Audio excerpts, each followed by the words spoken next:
गुरुर्ब्रह्मा गुरुर्विष्णु गुरुर्देव महेश्वरा गुरुर्साक्षात् परं ब्रह्म तस्मै श्री गुरुवे नमः। अखण्डमण्डलाकारं व्याप्तं येन चराचरं तत्पदमुदर्शितं येन तस्मै श्री गुरुवे नमः।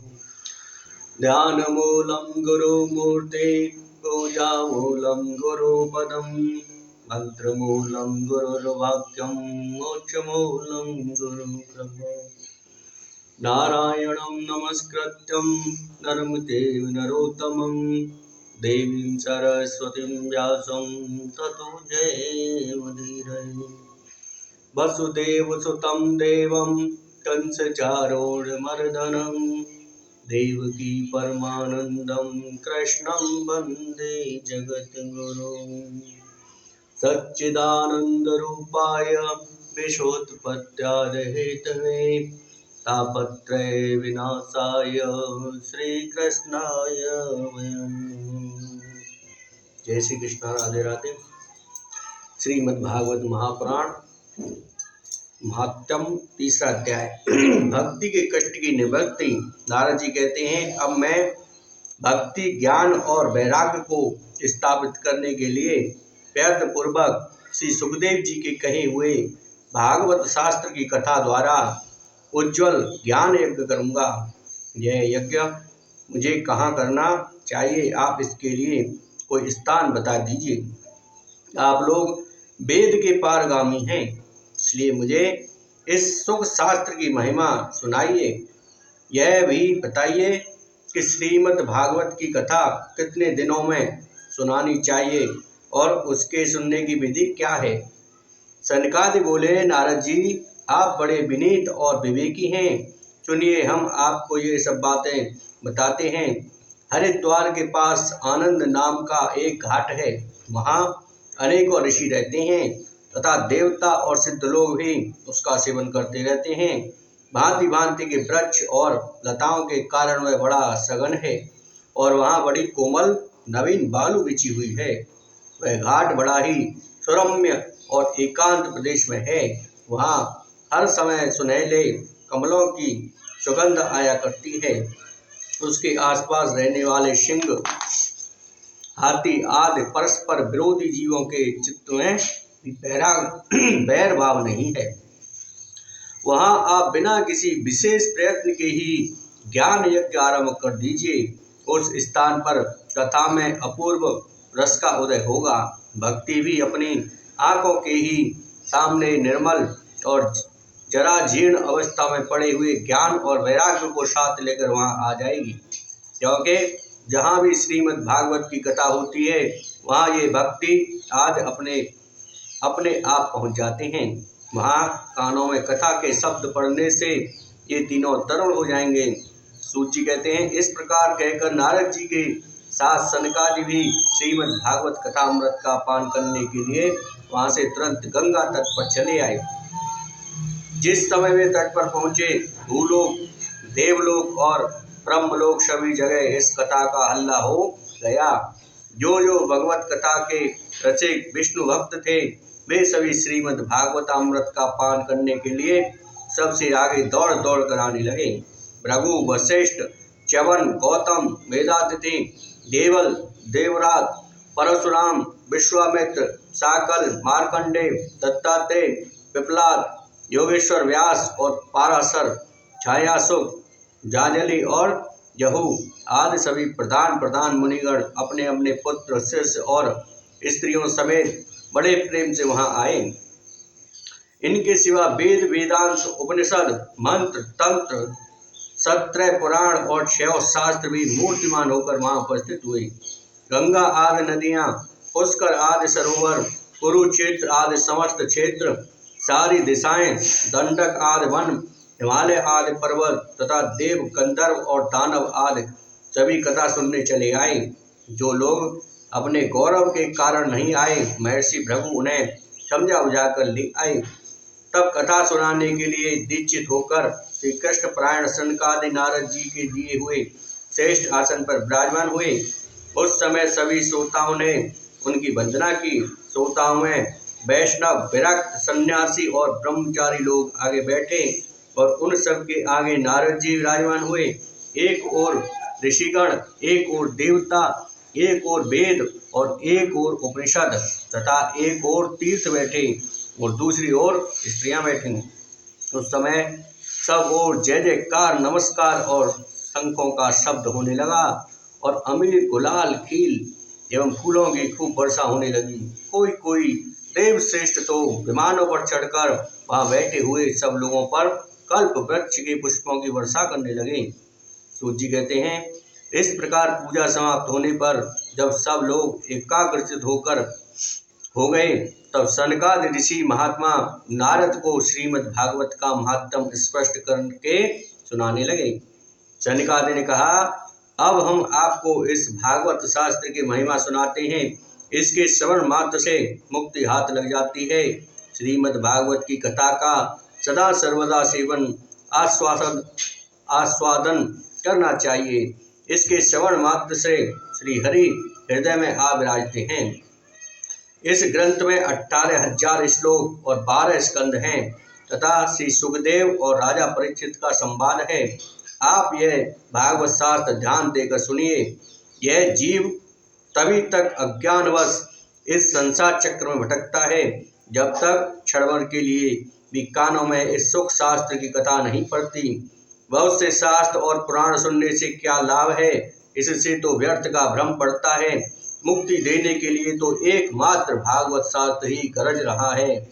जिस घर में नित्यपति श्रीमद् भागवत की कथा होती है वह तीर्थ रूप हो जाता है और जो लोग उसमें रहते हैं उनके सारे पाप नष्ट हो जाते हैं। हजारों अश्वमेध और सैकड़ों वाजपेयी यज्ञ इस सुख शास्त्र की कथा का 16वां अंश भी नहीं हो सकते।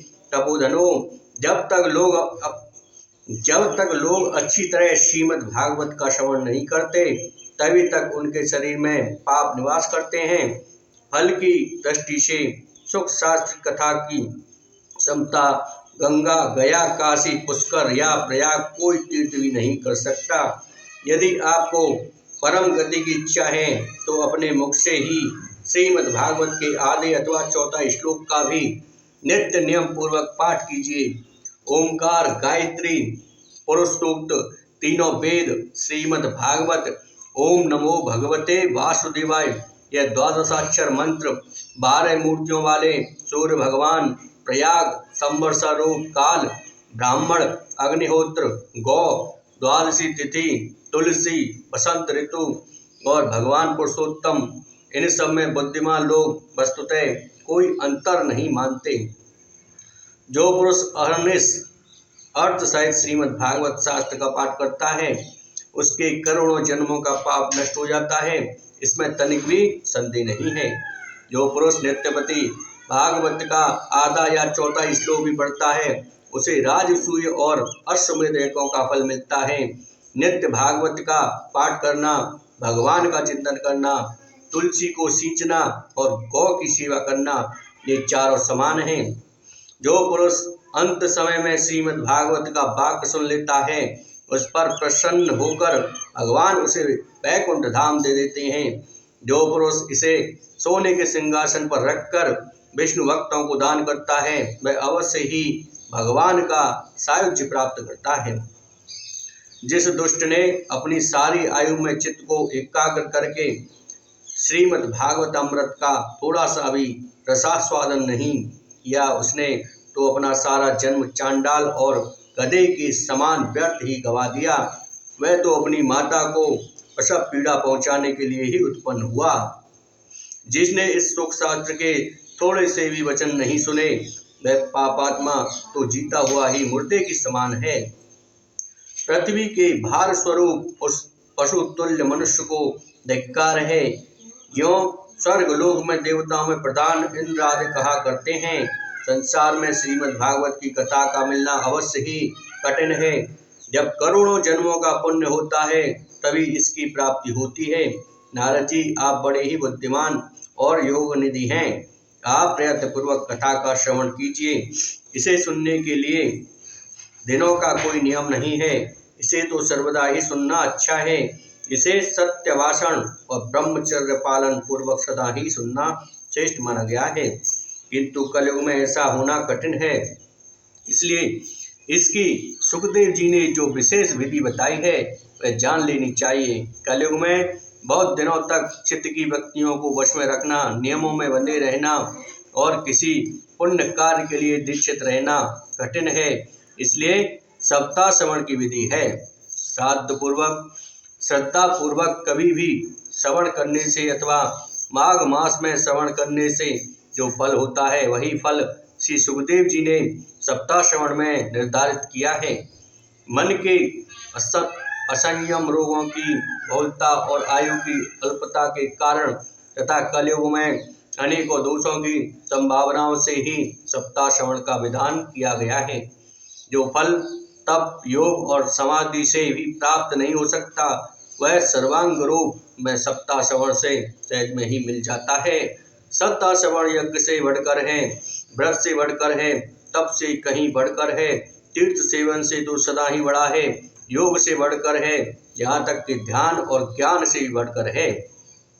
अजी इसकी विशेषता का कहाँ तक वर्णन करें, यह तो सभी से बढ़ चढ़कर है। शौनक जी ने पूछा, सूत जी यह तो आपने बड़े आश्चर्य की बात कही। अवश्य ही यह भागवत पुराण योग वेत्ता ब्रह्मा जी के भी आदि कारण श्री नारायण का निरूपण करता है, परंतु यह मोक्ष की प्राप्ति में ज्ञान आदि सभी साधनों का तिरस्कार करके इस युग में उनसे भी कैसे बढ़ गया।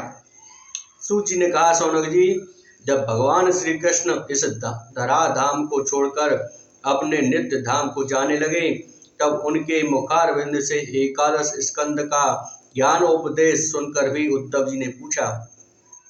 उद्धव जी बोले, गोविंद अब आप तो अपने भक्तों का कार्य करके परम धाम को पधारना चाहते हैं, किंतु मेरे मन में एक बड़ी चिंता है, उसे सुनकर आप मुझे शांत कीजिए। अब घोर कलिकाल आया ही समझिए, इसलिए संसार में फिर अनेकों दुष्ट प्रकट हो जाएंगे। उनके संसर्ग से जब अनेकों सत्पुरुष भी उग्र प्रकृति के हो जाएंगे तब उनके भार से दबकर यह घोर रूपणी पृथ्वी किसकी शरण में जाएगी। कमल नयन, मुझे तो आपको छोड़कर इसकी रक्षा करने वाला कोई दूसरा नहीं दिखाई देता, इसलिए भक्तवत्सल आप साधुओं पर कृपा करके यहाँ से मत जाइए। भगवान आपने निराकार और चिन्ह मात्र होकर भी भक्तों के लिए ही तो यह सगुण रूप धारण किया है, फिर भला आपका वियोग होने पर वे भक्तजन पृथ्वी पर कैसे रह सकेंगे। निर्गुणोपासना में तो बड़ा कष्ट है, इसलिए कुछ और विचार कीजिए।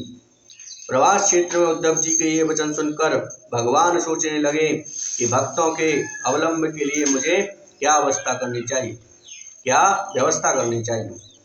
शौनक जी तब भगवान ने अपनी सारी शक्ति भागवत में रख दी। वे अंतर्ध्यान होकर इस भागवत समुद्र में प्रवेश कर गए, इसलिए यह भगवान की साक्षात शब्दमयी मूर्ति है। इसके सेवन, श्रवण, पाठ अथवा दर्शन से ही मनुष्य के सारे पाप नष्ट हो जाते हैं। इसी से इसका सप्ताह श्रवण सबसे बढ़कर माना गया है। और कलयुग में तो अन्य सब साधनों को छोड़कर यही प्रधान धर्म बताया गया है।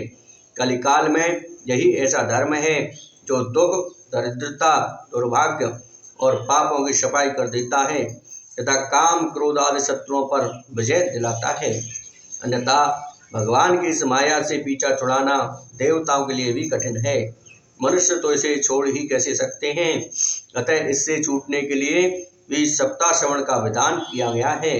सूत जी कहते हैं, शौनक जी जिस समय सनकादि मुनीश्वर इस प्रकार सप्ताह श्रवण की महिमा का बखान कर रहे थे, उस सभा में एक बड़ा आश्चर्य हुआ, उसे मैं तुम्हें बतलाता हूँ, सुनो। वहाँ तरुणावस्था को प्राप्त हुई अपने दोनों पुत्रों को साथ लिए विशुद्ध प्रेम रूपा भक्ति बार बार श्री कृष्ण गोविंद हरे मुरारी, हे नाथ नारायण वासुदेवा आदि भगवान नामों का उच्चारण करती हुई अकस्मात प्रकट हो गई। सभी सदस्यों ने देखा कि परम सुंदरी भक्ति रानी भागवत के अर्थों का आभूषण पहने वहां पधारी मुनियों की उस सभा में सभी यह तर्क वितर्क करने लगे कि ये यहाँ कैसे आई, कैसे प्रविष्ट हुई। तो सनकादि ने कहा, ये भक्ति देवी अभी अभी कथा के अर्थ से निकली हैं। उनके ये वचन सुनकर भक्ति ने अपने पुत्रों समेत अत्यंत विनम्र होकर सनत कुमार जी से कहा। भक्ति बोली, मैं कलयुग में नष्ट प्राय हो गई थी। आपने कथामृत से सींचकर मुझे फिर पुष्ट कर दिया। अब आप यह बतलाइए कि मैं कहाँ रहूं। यह सुनकर सनकादि ने उससे कहा, तुम भक्तों को भगवान का स्वरूप प्रदान करने वाले, अनन्य प्रेम का संपादन करने वाले और संसार रोग को निर्मूल करने वाले हो। अतः तुम धैर्य धारण करके नित्य निरंतर विष्णु भक्तों के हृदय में ही निवास करो। ये कलयुग के दोष भले ही सारे संसार पर अपना प्रभाव डालें, किंतु वहाँ तुम पर इनकी दृष्टि भी नहीं पड़ सकेगी। इस प्रकार उनकी आज्ञा पाते ही भक्ति तुरंत भगवत भक्तों के हृदयों में जा विराजी।